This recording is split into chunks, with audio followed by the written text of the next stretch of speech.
Johan, I have, it's 40 plus 20, right? Yeah. Is it? Or 45 plus 15. So the sooner you finish, they have to do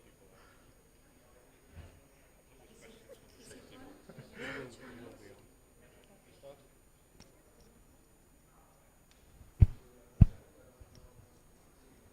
Good morning. It's my pleasure to introduce today's speaker, Sugata Kaverai from University of Hertfordshire in the UK. He did his PhD at the University of Oxford and then obtained a number of personal fellowships to do research at Oxford, University College London and Imperial College.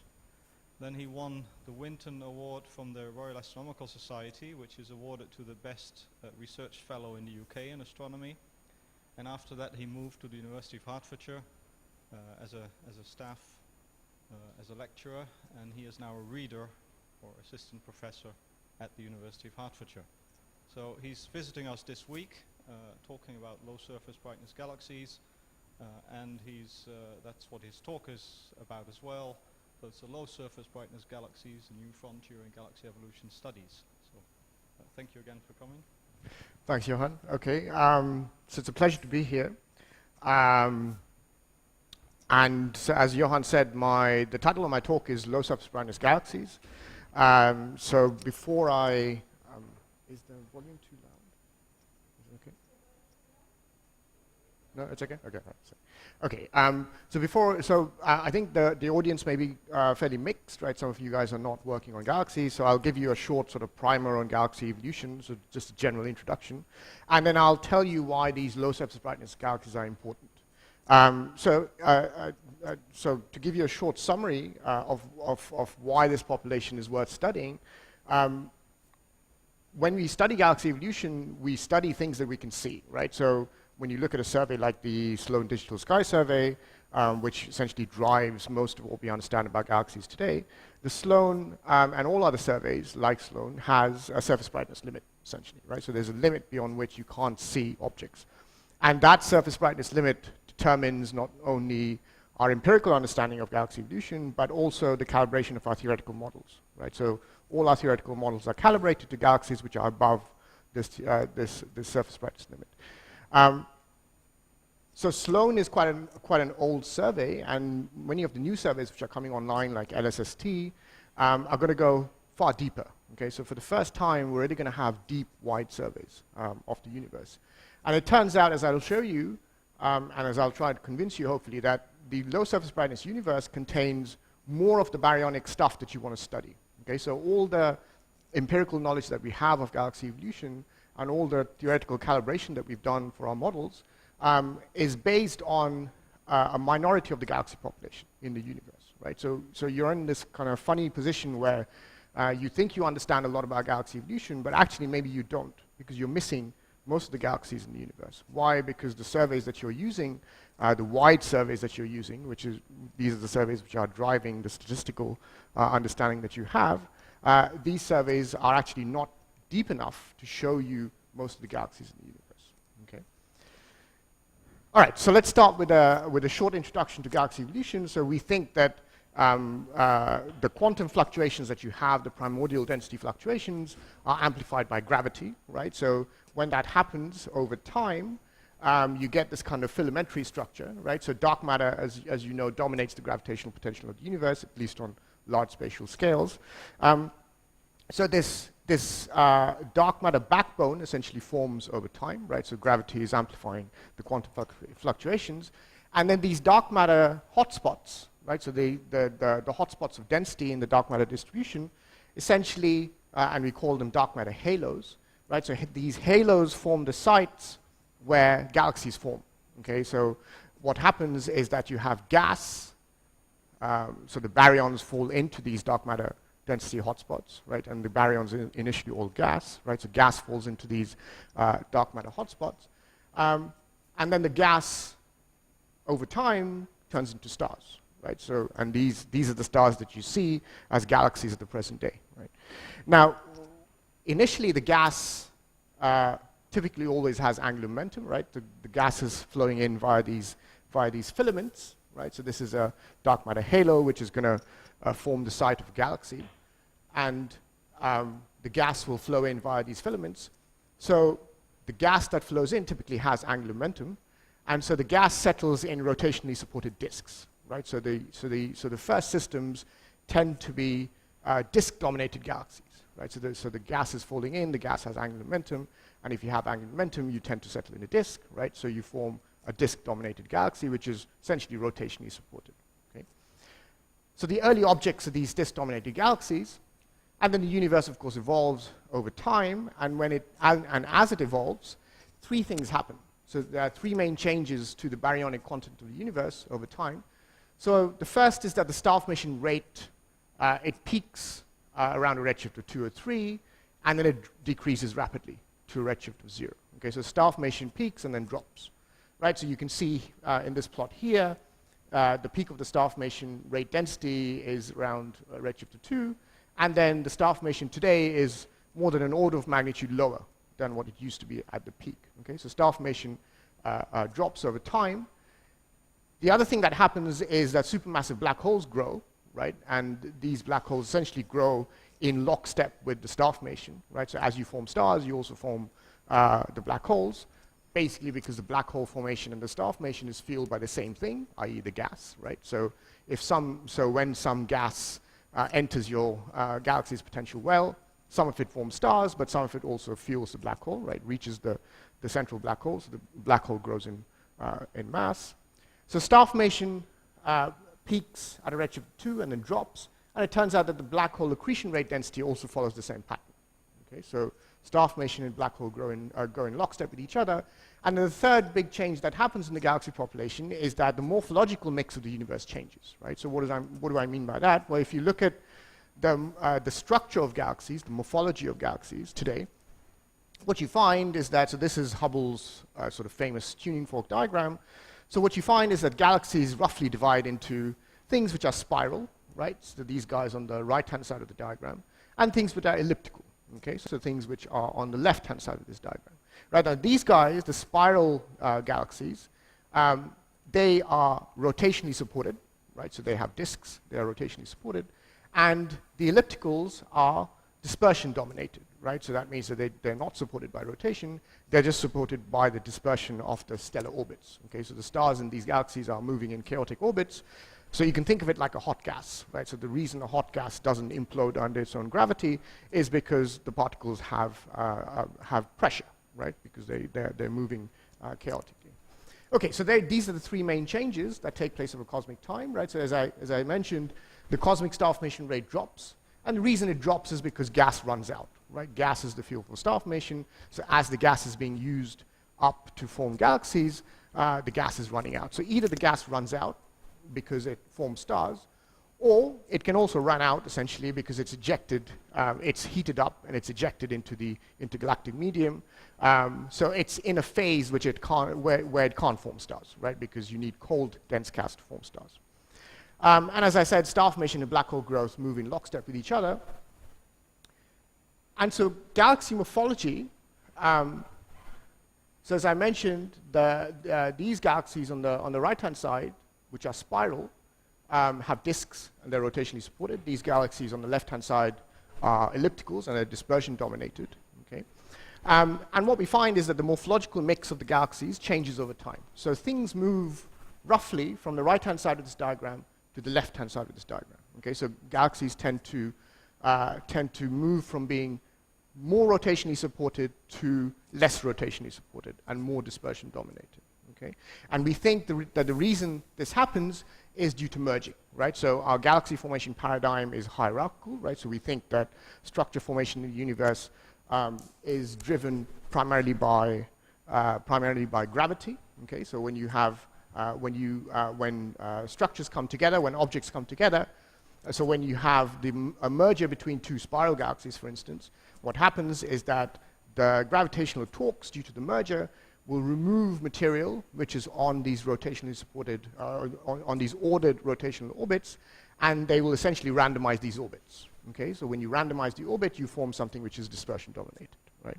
So typically the trend in the galaxy population, regardless of environment, but typically this happens more in cluster environments where interactions are much more frequent, is to move galaxies from the right-hand side of this diagram towards the left-hand side of this diagram. Okay, so the universe is becoming more dispersion-dominated over time because galaxies are evolving, because the principal driver of structure formation is gravity. Gravity brings things together, galaxies merge, and when you have a merger, you destroy the ordered rotational orbits and you create these chaotic ones. Okay?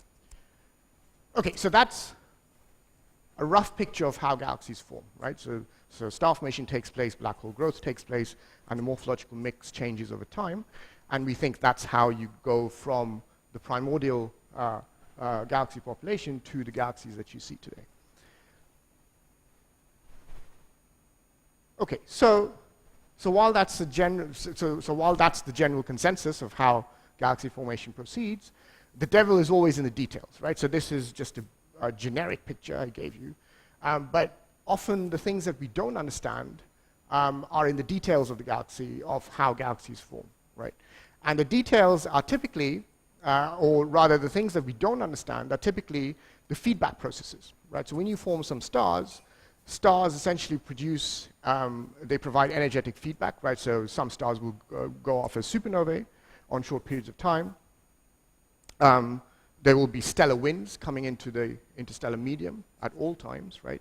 So there is energetic feedback in terms of thermal feedback and also mechanical feedback from the stars, right? So star formation causes feedback, and we don't really understand how the feedback really affects galaxies. Okay, we have a reasonably good understanding, but we don't, for instance, understand how the feedback processes change as a function of stellar mass, whether there's any difference in terms of the initial mass function, et cetera, et cetera. So there are many uncertainties in the feedback, in the modeling of the feedback that we do in our galaxy formation models.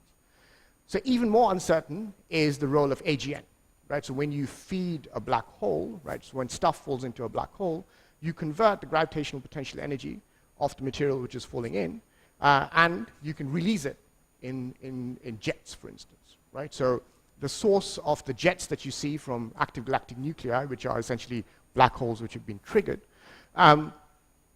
is the gravitational potential energy of the material which is falling into these things, right? So these jets will then impact the interstellar medium around the galaxy, and it may do things to the gas which stop star formation. So for instance, it may heat the gas, right? So if you heat the gas too much, it will stop forming stars. It may push the gas away, which may delay the formation of stars because that gas may exit the halo but then come back in later, et cetera, et cetera. So again, the details of AGN feedback, in my opinion, are very poorly understood, even more poorly understood than the details of stellar feedback. And then there are environmental processes like ram pressure stripping, tidal heating, et cetera, which we think we understand reasonably well because we can model them reasonably well, but I would argue that there is not enough data to give us a complete picture. And actually these environmental processes are things which you can trace with low surface brightness galaxies, as I'll show you in a minute, much better than you can trace with high surface brightness galaxies on which our understanding of galaxy evolution at this point in time is based.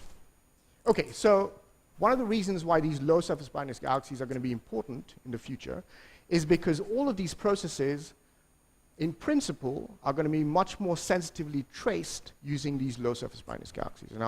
And I hope I'll try and convince you of that in the rest of my talk.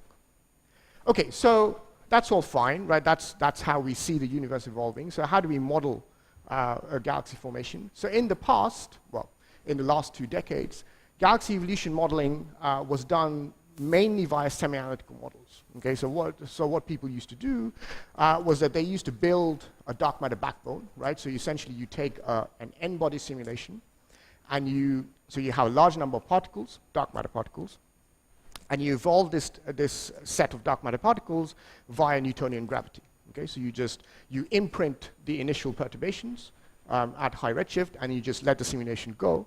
And then what you found is that you have this kind of filamentary structure which resembles the real universe reasonably well, but that's just the dark matter, right?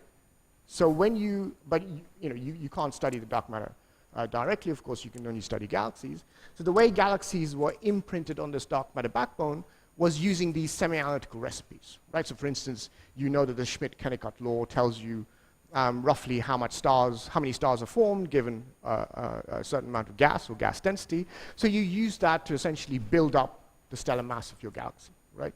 So you have a dark matter halo of a certain mass. You know what the baryon fraction of the universe is. So that's your gas fraction initially, right? And then you use the Schmidt-Kennicott law to convert that gas into stars. And then gradually you build up the galaxy population on top of this dark matter backbone. But essentially, the galaxies were just painted on, right? So they were not real galaxies, okay? So there was no spatial resolution in the baryons. They were just sort of imaginary galaxies which you painted on this dark matter backbone using your semi-analytical recipes. Okay, so the important thing here is that there was no resolution in the baryons. Okay, so if you want to understand galaxy evolution, you really need to have resolution in the baryons, right? Because you need to know not just how many baryons there are in your galaxy, but how the baryons are distributed in your galaxy, right? Because that really tests the role of the processes that I was talking about. So you have these painted on galaxies, and then you have these, you also had recipes for feedback, which were even more poorly understood, right? And so you essentially had a semi-analytical model, which was more or less a toy model, okay? So it gives you a feel for the phenomenology of galaxy formation, but doesn't really tell you how gravity is driving the formation of the baryons. Right? And the reason people had to do this was because of the lack of computational power, right? So there's a trade-off between how much time you can spend in your simulation, how much time you're prepared to wait before you have a simulation that you can use, and what you actually want to study. Okay, so semi-analytical models were great because you could run lots and lots of models in a short period of time, but they lacked realism.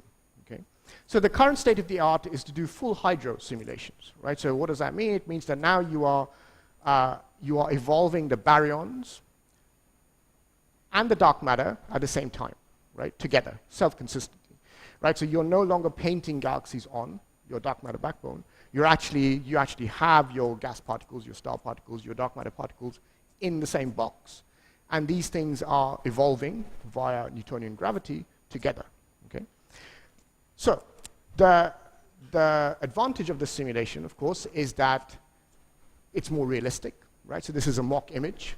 This is a mock HST field, right? Now, if you're sitting at the back of the room, you might, if I didn't tell you that this was a mock image, you might think this is a real image, right? So these galaxies are much more realistic than what we had in the semi-analytical model era. But of course, there are still problems, right? And one of the problems is that there are some processes that you can't study, right? You have to use subgrid recipes, semi-analytical recipes to study them. Why is that? Well, it's because of the dynamical range, right? So you can't simultaneously model an accretion disk and a galaxy cluster. It's just not possible, right? Because the dynamical range is so large. So we still have to use recipes, but now the recipes are used below resolutions or below spatial scales of, let's say, kiloparsec, right? So in the semi-analytical model era, the resolution was 100 kiloparsec. Now the resolution is 1 kiloparsec, okay? But you still have to use semi-analytical recipes. So there are still problems, but we are converging on, or we have converged on better models of galaxy formation, right? So these are full hydro simulations.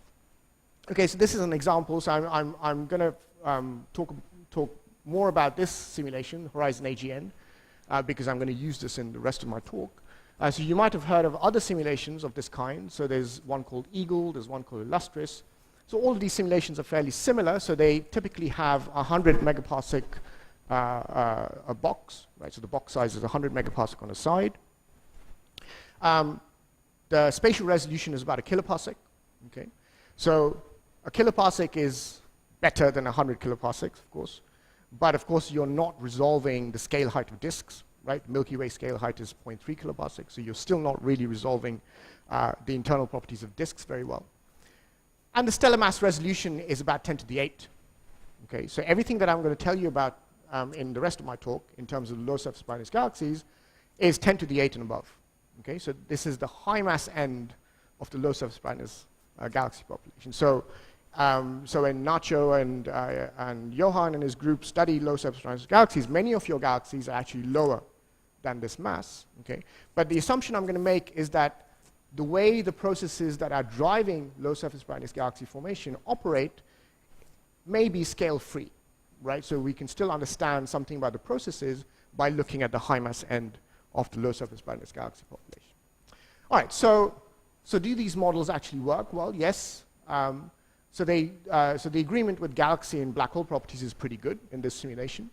And the other thing to point out is that it's not really tuned to the local universe. Okay, so so the tuning is only really in the AGN feedback parameters, and the tuning is fairly weak. Okay, so the properties that you get seem to come out naturally just from gravity. Okay. All right, so what are these properties? So if you look at the stellar mass functions in this particular simulation, so this is how many galaxies you have per unit volume at a given stellar mass, right? So that's what I mean by stellar mass function. So you see that the points are data, and the gray curves are the model. So from a redshift of, let's say, 4 down to a redshift of roughly 0, the model does reasonably well, right? So it's producing roughly the right number of galaxies in bins of stellar mass, right?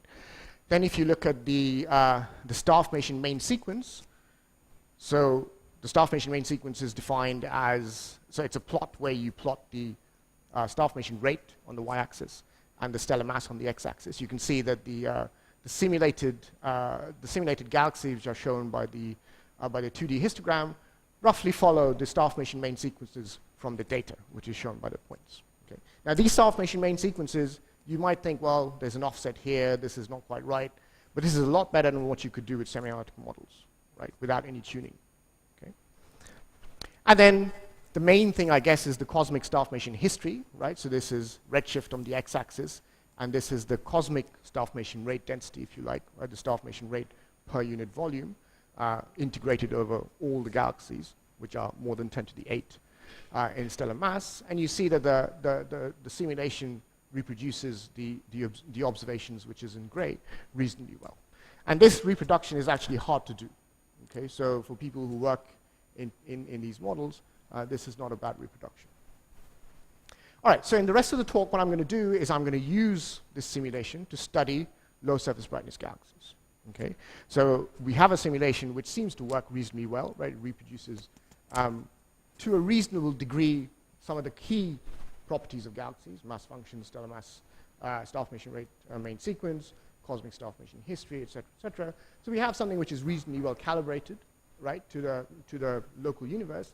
And I'm going to use this simulation to look at the evolution of low surface brightness galaxies. Okay. So as I said at the beginning of my talk, wide surveys like SDSS, and of course you need a wide survey for your statistical understanding of galaxy formation, right? Of course there are smaller surveys which are deep and which go much deeper than SDSS, but of course it's the wide survey which allows you to do statistical astronomy. So wide surveys like SDSS start becoming incomplete at about 23 mags per arc second squared. Okay, so at 23 mags per arc second squared, your completeness in SDSS is roughly 100%. But once you go down to, let's say, 24 or 24.5, then the completeness in terms of surface brightness drops to about 10%. Okay, so the surface brightness, so this is, you can treat this as sort of a surface brightness limit for the SDSS. So what that means is that all of our understanding of galaxy evolution, right, as I said at the beginning, both our empirical understanding of galaxy evolution, what we can see, and also our calibration, the model calibrations, right? So the model that I just showed you is all calibrated to high surface brightness galaxies, right? So things which are above the surface brightness limit of SDSS, right? Now, so we have small deep surveys which have performed sort of preliminary studies of the low surface brightness universe, and there are many people in this audience who are sort of the world leaders in this kind of astronomy. And what these studies have shown us is that there is actually a rich galaxy population just below this detection limit. Okay, so even though everything that we know about galaxies may be predicated on these guys, the high surface brightness guys, the low surface brightness guys are probably just as important, if not more important. Okay, so there is this rich galaxy population just below the current detection limits of wide area surveys. So the question, of course, is how significant are these galaxies, right? How significant are these low surface brightness galaxies? We know that they're there. We know some of their properties from work that Ignacio has done and what and Johan and their groups have done. But the question is, how significant are they, right? And this is hard to do without a deep, wide survey, right? And we don't really have a deep, wide survey yet. We have small, deep surveys, but we don't have a deep, wide survey. We will do very soon, right? So the IAC and other institutions are members of the Large Synoptic Survey Telescope, LSST.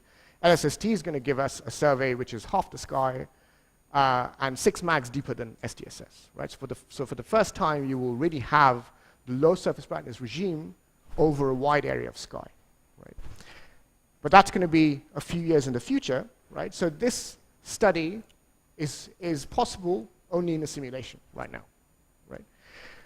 So what we want to understand is how significant is this population and how do they form, right? And what are the prospects for surveys like the SDSS, okay? So I'm going to try and address these 3 questions in the rest of my talk.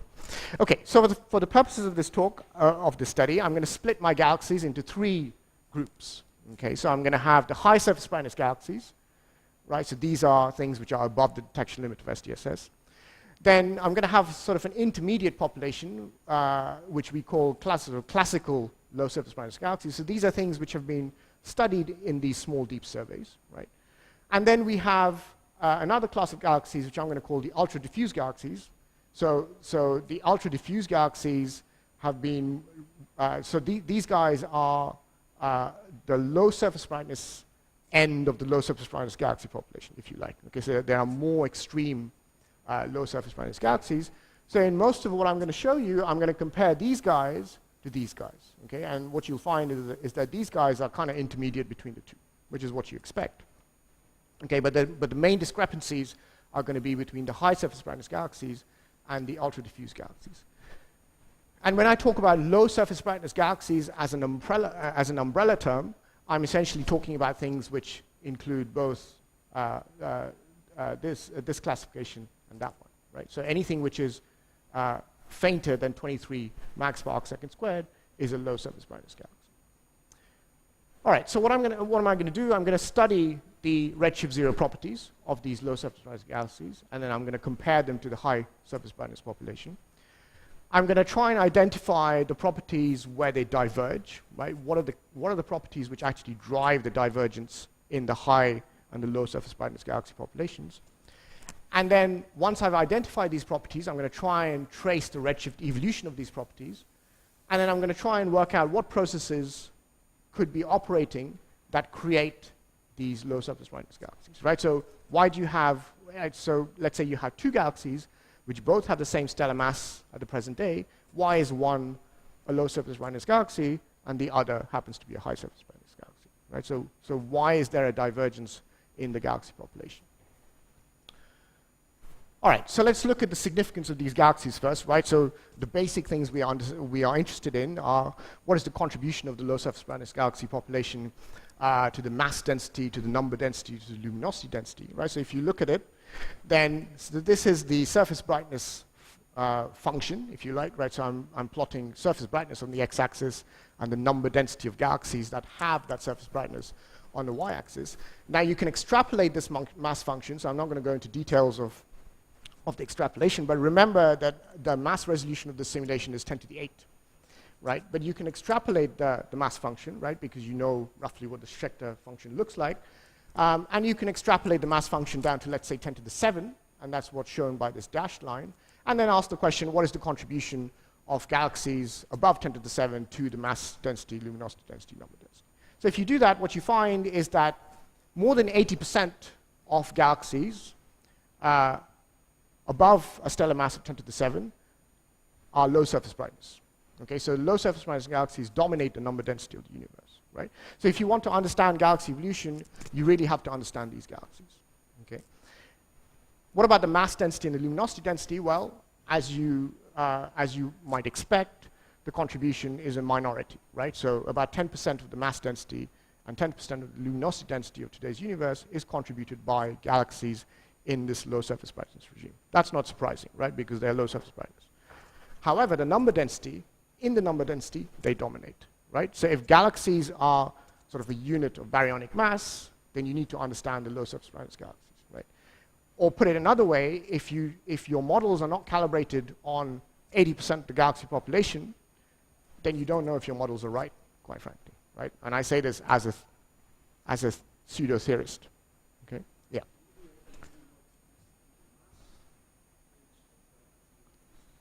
Okay, so, yeah, sorry, this is a bit confusing. So my simulation has a mass limit of 10 to the 8, right? So these guys, so these curves that you see here are from the simulation directly. But what I've done is I've extrapolated, just for the sake of this number density calculation, I've extrapolated the mass function of the simulation down to 10 to the 7. And then I've worked out what the contribution of galaxies are to the mass density, luminosity density, number density at 10 to the 7. Okay? And the reason I've done that is because even though the galaxies that exist in my simulation are all 10 to the 8 and above, galaxies do exist below that mass. Right? So for the purposes of this exercise, I've extrapolated max function down to the 10 to the 7. Now you can argue maybe your extrapolation isn't right? But even if you take, even if you fit a Schechter function to it, which is sensible, then the answer is always the same, right? But so in terms of the number density, the low surface brightness regime always dominates. Okay? So this is just to show that the number density dominance of the low surface brightness galaxies is quite extreme, essentially. Okay, so let's look at the, so after this number density argument, I'm essentially now, I'm going to look at the properties of these galaxies, right? So now I'm actually going to look at galaxies which exist in the simulation, right? So from now on, everything has a mass limit of 10 to the 8, right? So everything that I'm going to show you from now on has a mass limit of 10 to the 8, right? All right, so let's look at the low surface brightness galaxies as a function of mass and environment, right? So these are contours where these are 2D histograms essentially. So the x-axis is mass, the y-axis is surface brightness.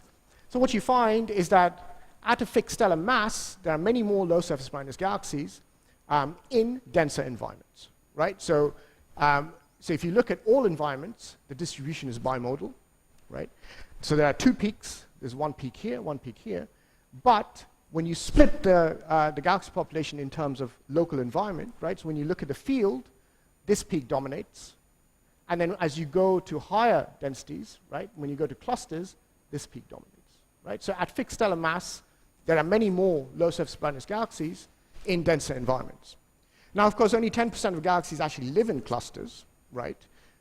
So what that means is that the absolute number of low surface brightness galaxies in the field and in clusters is roughly the same, right? So if you plotted mass versus surface brightness, for instance, of a bunch of low surface brightness galaxies, then you should see roughly the same number in the field as you would see in the cluster, right?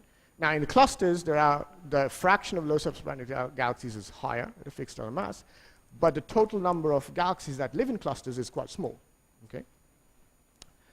So what this tells you is that the low surface brightness galaxies are not a cluster phenomenon, right? So there are as many low surface brightness galaxies in the field as there are in clusters, even though the frequency of LSB galaxies in the cluster is higher. All right, so let's compare the properties of these LSB galaxies to their HSB counterparts, the high surface brightness counterparts. So if you compare the UDGs to the high surface brightness galaxies, right? So the purple line to the blue line, what you find is that the effective radii of the UDGs is much higher, right? So these guys are much more extended. The dark matter fractions are the same, okay? So there isn't much difference in dark matter fractions. The angular momenta are the same. So this is the specific angular momentum, not the angular momentum. So these low surface brightness galaxies are not spinning more rapidly. That's not the reason for their low surface brightness nature. So the effective radii are larger, no difference in the dark matter fraction or the specific angular momenta, but then the gas fractions are much lower. Okay, so at the present day, low surface brightness galaxies preferentially have very low gas fractions. Okay, and these gas fractions drive, so as a result of these low gas fractions, you have much lower specific star formation rates, right? So the UDGs, many of the UDGs basically have no gas. They have no star formation whatsoever. Okay? And then, of course, that has an effect on the mean stellar age, right? So the mean stellar ages of your UDGs are much higher than the high surface brightness galaxies, as a result of the fact that their star formation presumably quenched a long time ago. So the key things are these two properties, right? So the reason low surface brightness galaxies are low surface brightness is because there's a difference in their effective radii, and there is a difference in their cold gas fraction, right? So there's very little fuel for star formation, or there's less fuel for star formation, and for some reason these guys are bigger. Okay? So these are the two properties that we're going to concentrate on, right? Because these are the two properties which cause the divergence, and so these are the two properties that we need to understand the evolution of. Okay? So what I'm going to do next is I'm going to look at the evolution of these properties, and then I'm going to study processes which affect these two properties. Okay? And we're going to try and understand. Yeah, that's okay.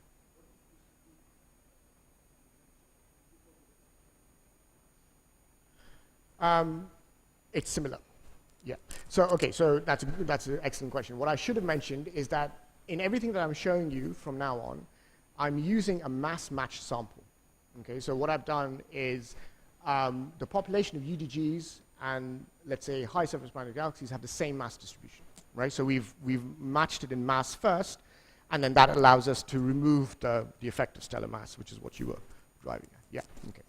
Thank you. So everything that I'm showing you here is mass matched, right? So the distribution of stellar masses in the UDGs is identical to the distribution of stellar masses in the high surface brightness galaxies, right? So mass has been taken out of the equation, right? So we've controlled for stellar mass, if you like. Okay. All right. So let's look at the evolution of the radius first. So the radius and the gas fraction. So that what you find is that the radii increase steadily over time, right? So the radii of the UDGs, for instance, increase faster than the high surface brightness galaxies. But note that the radius change is smooth, right? So the radius is changing gradually over time. So why is that important? Well, it tells you that the UDGs are not formed a single violent event. Okay, so it's not that there's one single violent event that just creates these galaxies and then they just sort of evolve passively over time. They are formed over time due to processes that operate on them over time. Okay.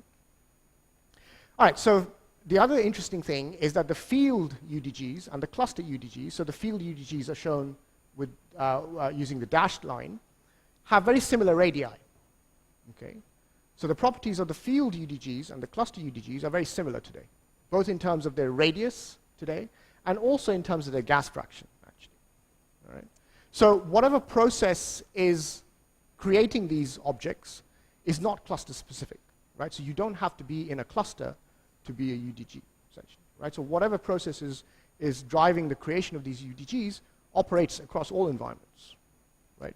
So that immediately tells you that it's not ram pressure stripping, which is creating all these UDGs. It must be something else, right?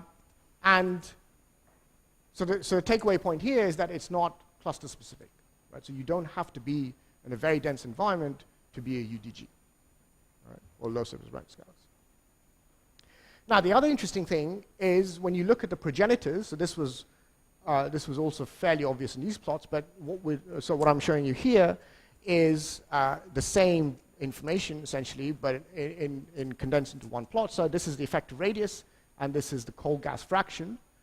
So what you find is that the progenitors at high redshift of all the galaxy populations are the same, right? So the UDGs, or the low surface brightness galaxies, evolve from the same progenitor population, right? So at some point in the distant past, the progenitors of UDGs and high surface brightness galaxies are identical, almost, in their star-forming gas fractions, or cold gas fractions, sorry, and the effective radii, right? So the point is that these guys, they're similar at high redshift, or rather their progenitors are similar at high redshift, but then for some reason they diverge, right? So at some epoch, they start diverging. So the question is why, right?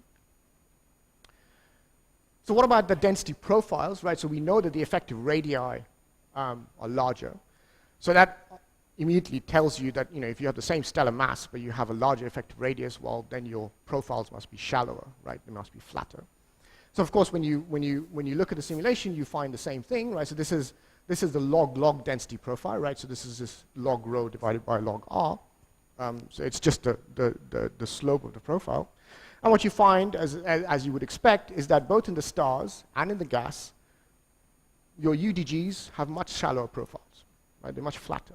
Okay, and this will be important later when we talk about why they form. Because as you can probably imagine, a flatter profile is more susceptible to tidal processes, right? So if you have tidal perturbations, it's much more easier to disrupt a galaxy if the profile is flatter, right? So if you have a deep profile, then you are much more tightly bound than if you have a shallow profile, right? So this has to be part of the story of low surface brightness galaxy formation, right? That they have these flatter profiles. So the question is, what creates the flatter profiles, and then what then sort of consolidates the evolution of these profiles.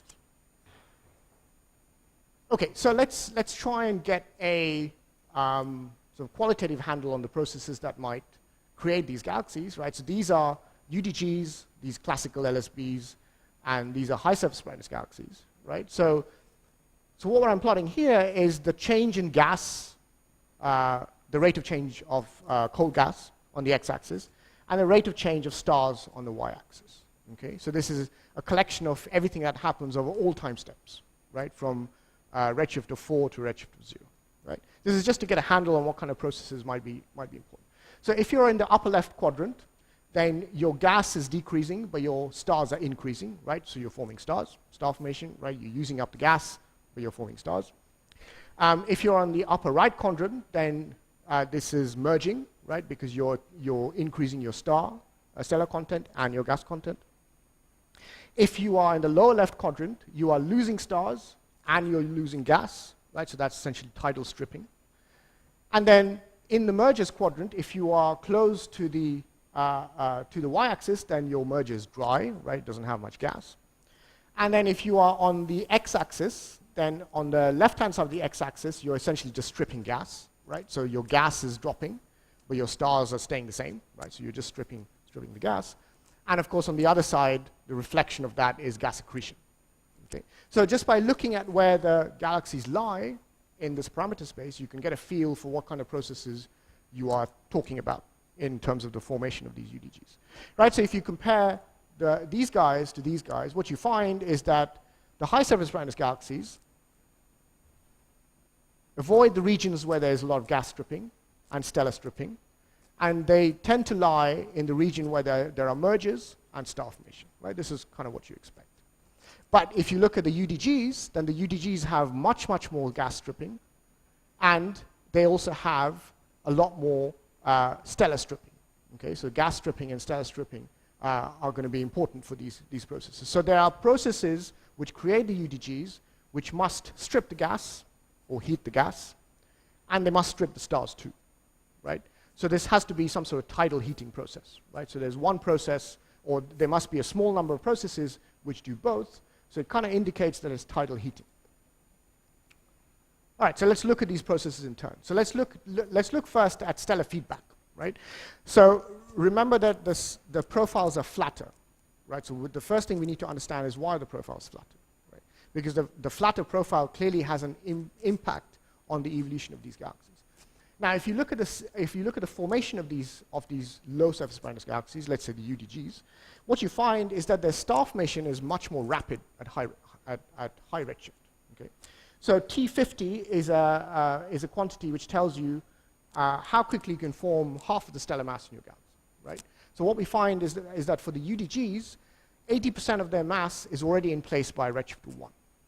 But for the high surface brightness galaxies, only 30% is in place by redshift of 1. Right? So what that means is that the energy from supernovae and stellar winds is deposited much more quickly into these galaxies, into the UDGs. Right? So the UDGs, the low surface brightness galaxies, experience much more bursty, much more rapid star formation at high redshift.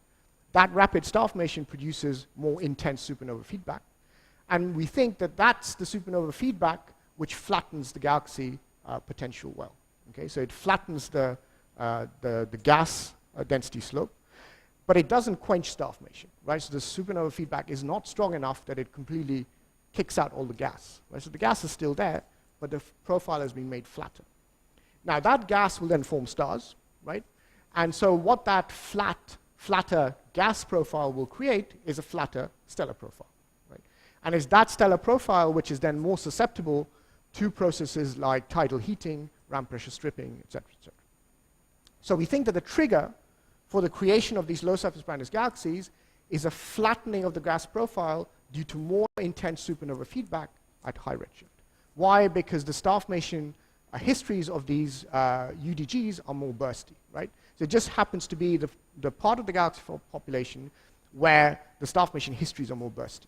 Okay? More concentrated star formation, more supernova feedback in a shorter period of time.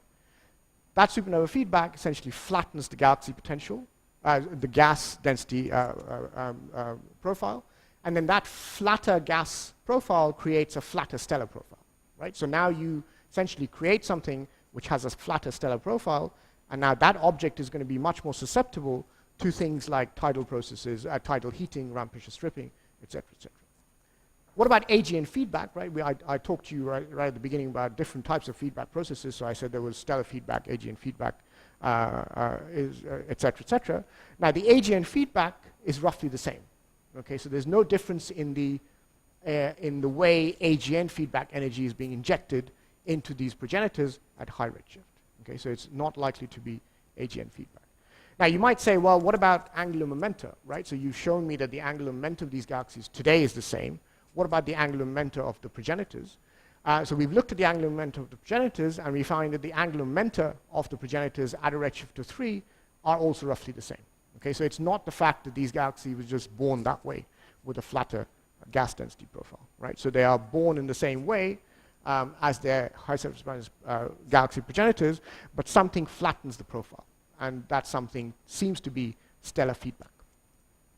Okay, so you've created this flatter profile via more intense stellar feedback, and then different processes can sort of latch onto this shallower stellar profile to create your UDG at the present day. Okay, so let's look at tidal perturbations, right? So what you can do is you can define a perturbation index, right, a PI, which is a combination of the ratio of the masses. So you have your galaxy, right, which is mgal.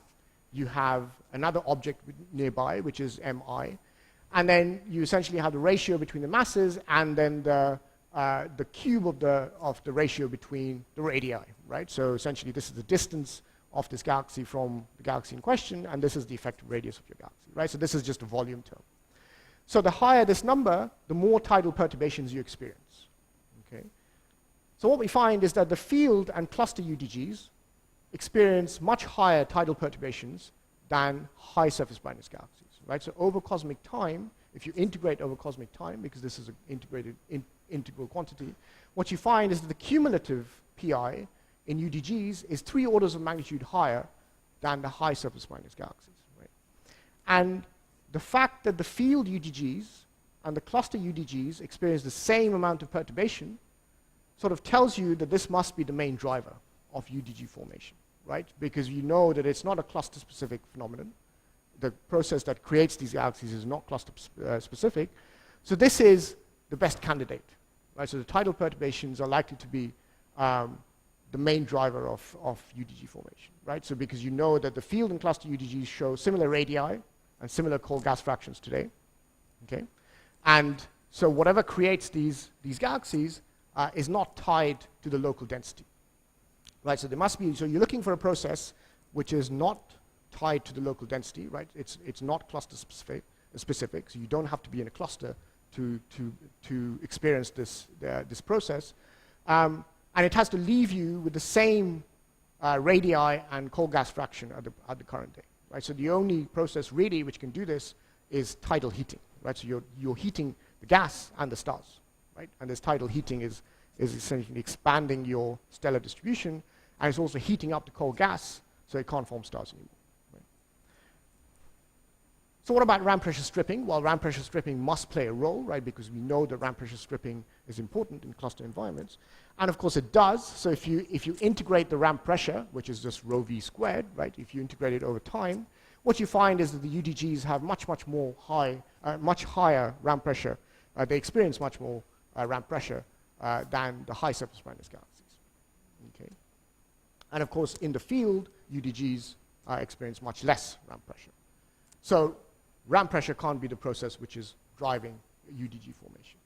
So another way of looking at it is the angle between the bulk flow of the gas and the movement of the stars, right? So if the cosine of that angle is -1, then essentially they're moving in opposite directions, and you have ram pressure stripping, right? So what we're doing here is we're plotting the minimum of that cosine, right? So if the minimum of that cosine is at 0, then what that means is that over your assembly history, you haven't really experienced much ram pressure.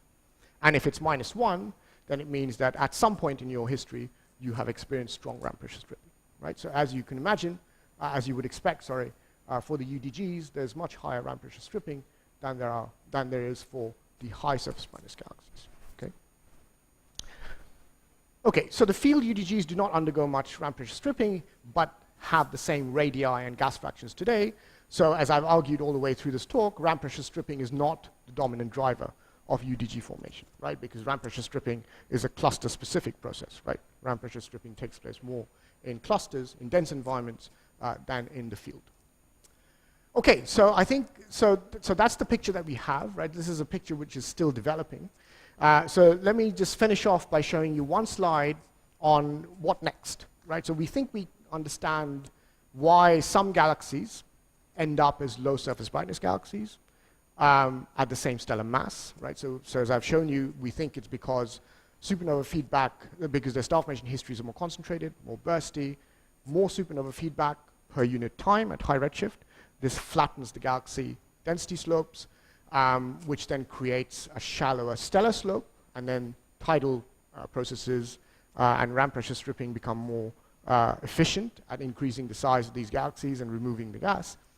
So one thing that I've sort of swept under the carpet a little bit is the resolution of my simulation, right? So I've talked to you about the mass resolution of the simulation, but of course there's a spatial resolution in the simulation as well, right?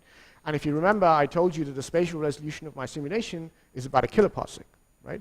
So you might be wondering how I can trace these density profiles well with a kiloparsec resolution, and the answer is I can't, right? So I can just about, so you're really pushing the envelope when you're looking at the details of the slopes at high redshift, okay? So we can just about resolve the slopes at high redshift, but actually what we need is a much higher resolution simulation to see exactly what the supernova feedback is doing when it's flattening these potentials, flattening these density slopes. Right? Okay, so the next step, I think, is to use high resolution simulation. So this is a simulation called New Horizon, which has 40 parsec resolution, right? So now you've gone from 1,000 parsecs, 1 kiloparsec, down to 40 parsec, okay? So the reason for running the simulation is obvious, right? Because you want to try and resolve the scale height of disks.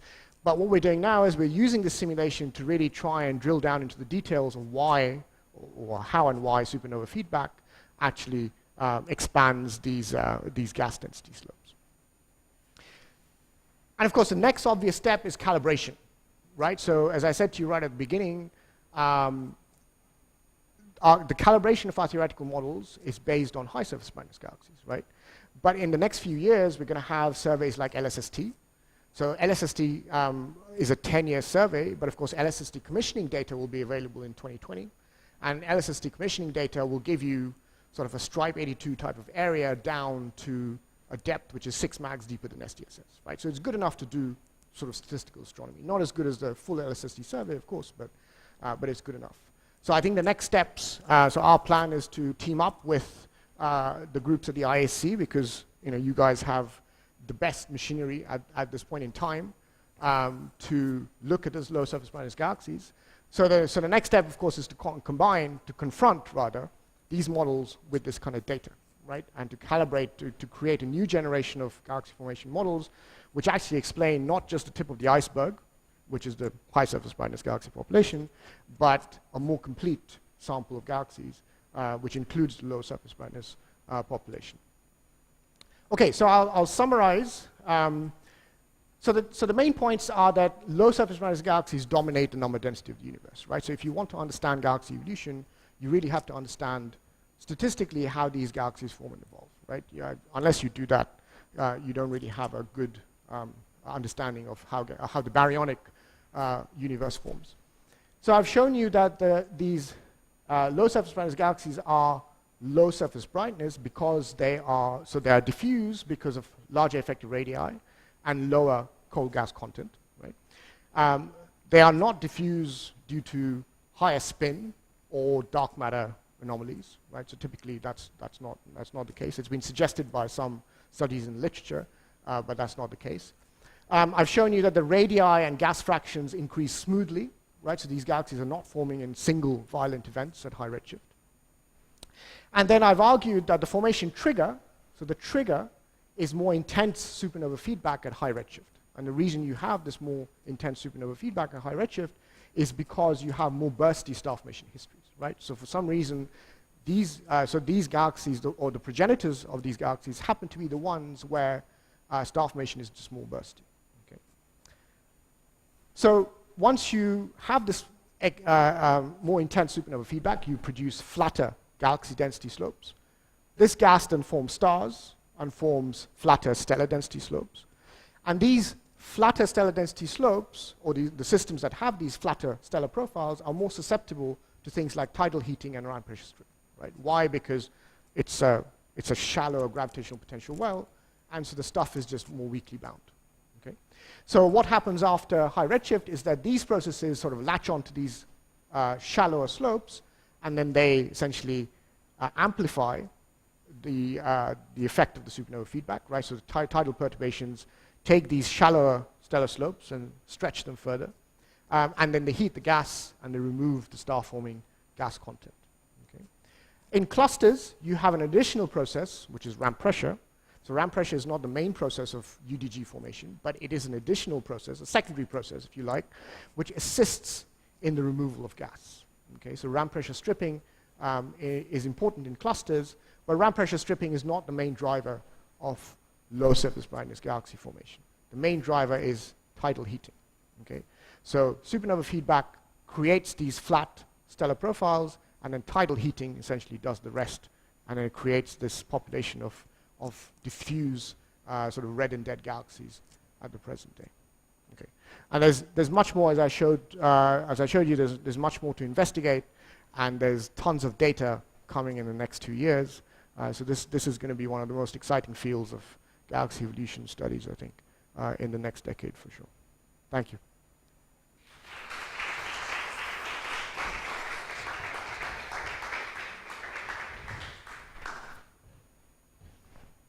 Is there questions? Okay, thank you for this wonderful talk. I enjoy very much. All the galaxies have progenitors, and both the high brightness, surface brightness, but how a certain amount of a star formation, I mean a big burst, a massive burst of a star formation can produce a very concentrated, let's say, red nugget, or a very diffuse galaxy from the very beginning. And because, I don't know, you have to explain how can be such a difference at high redshift? Yeah, that's a good question. The short answer is I don't know, but I think this is something that we're looking into. I think part of the solution is to work out what the fractions of the red nugget and the low surface brightness progenitors are in the galaxy population. So for instance, if your red nugget population is a minority, then it may be, I mean, I think it's down to the details of the star formation, the spatially resolved star formation. And in this kind of simulation, it's very hard to answer that question because you don't have really enough spatial resolution to tell the difference between the progenitor of a red nugget and the progenitor of something which is going to become a UDG today. Do we have red nuggets in this simulation? We do, but not many. So the red nuggets tend to be things where the potential is fairly deep, right? So you kick out the gas, but you don't, so you tend to have stronger feedback in these red nuggets, right? So you have this deep potential, but then the feedback is so strong that the gas is just kicked out, right? And it happens so quickly that the gas profile isn't affected. So here you have something which is between a red nugget and something which is going to end up as a high surface brightness galaxy, right? So it's not so intense that the gas reservoir is destroyed completely, but it's intense enough that the gas is just moved out.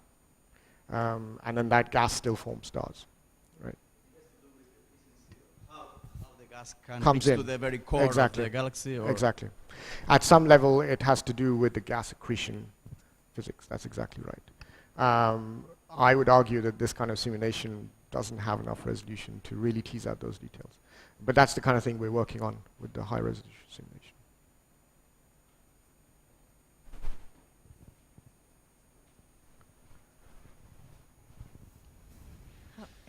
Very nice talk.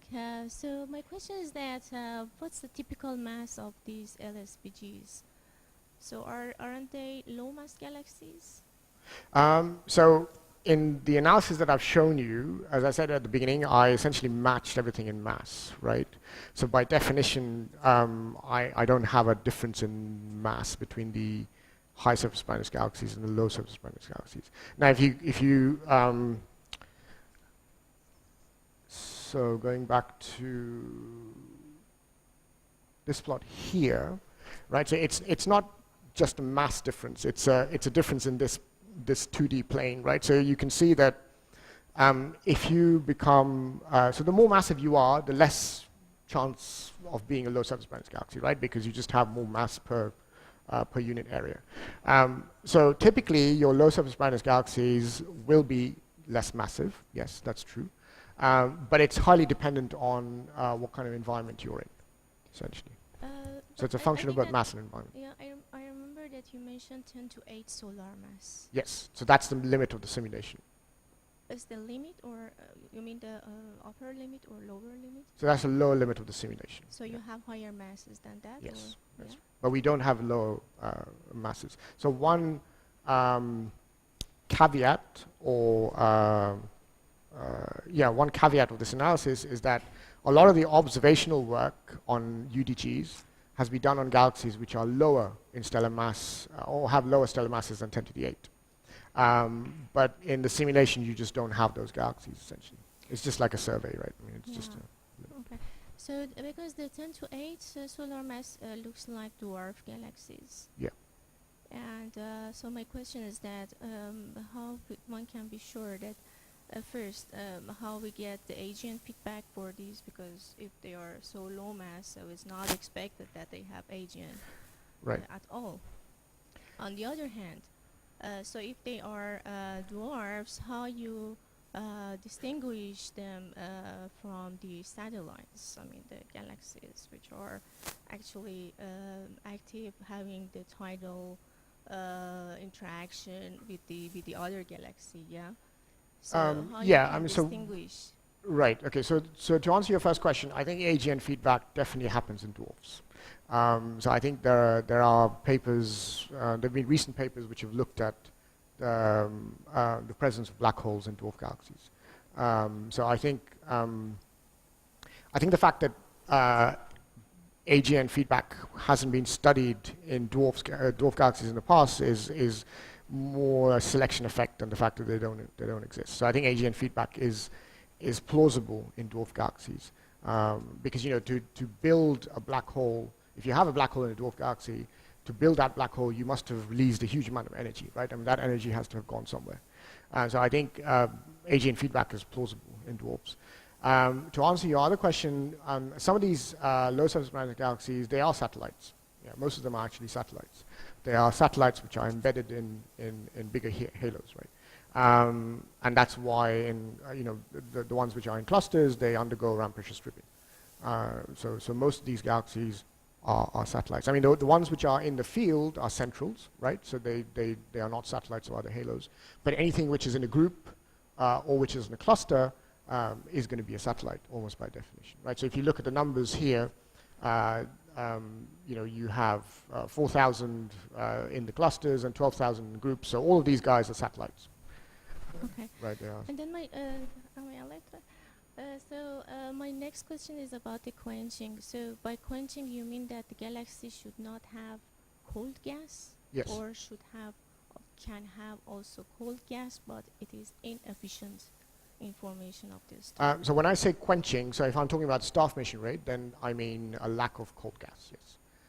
So what we find in the simulation is that UDGs in clusters have very little gas, full stop, right? So that includes cold gas and not cold gas. in the field, UDGs have very little cold gas, but they often have warm gas, right? So the gas has been sort of disabled because it's just been heated. And the reason for that is that tidal heating will just heat the gas, right? It's not going to remove the gas. So to remove the gas, you need something like ram pressure stripping. So it happens in the clusters. So the UDGs in clusters don't have any gas, but the UDGs in the field have gas, but not cold gas. And how do you consider the cold gas in your models? Is it based on the Koenig-Schmidt relation? It's just density. It's just dense gas. So anything which is 0.1, the threshold. So it's just a number that you... Yeah. Okay, Yeah, thank it's you. just density. There's time for another question.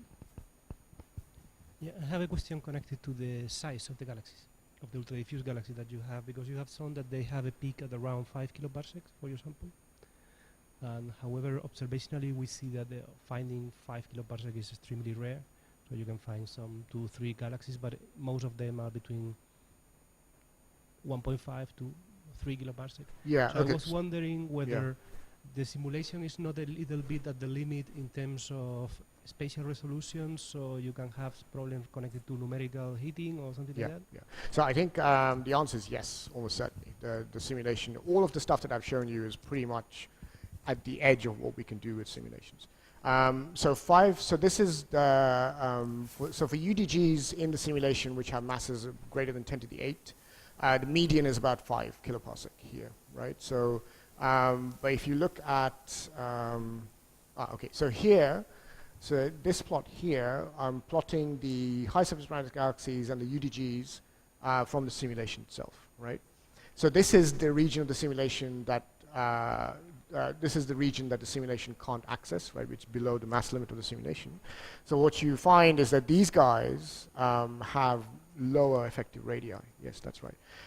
But the thing to note is that the locus seems correct, right? So they lie on the same locus. Even though you don't see these guys in the simulation, the simulated galaxies, which are the filled points, the filled red points, they follow the same locus as the observed galaxy population. So in other words, the hope is that if, once you drill down below this limit, so with New Horizon we can go down to 10 to the 6 in principle, right? Then you should be able to create these galaxies in the simulation. Yeah. But yes, I mean, I think the fact that the median radii is wrong is not wrong, but it's, it differs from this observational work is because of the limit of the simulation, yeah. But the hope is that some of these processes are hopefully scale. They operate in a scale-free manner, right? Which is also TBD, I guess. But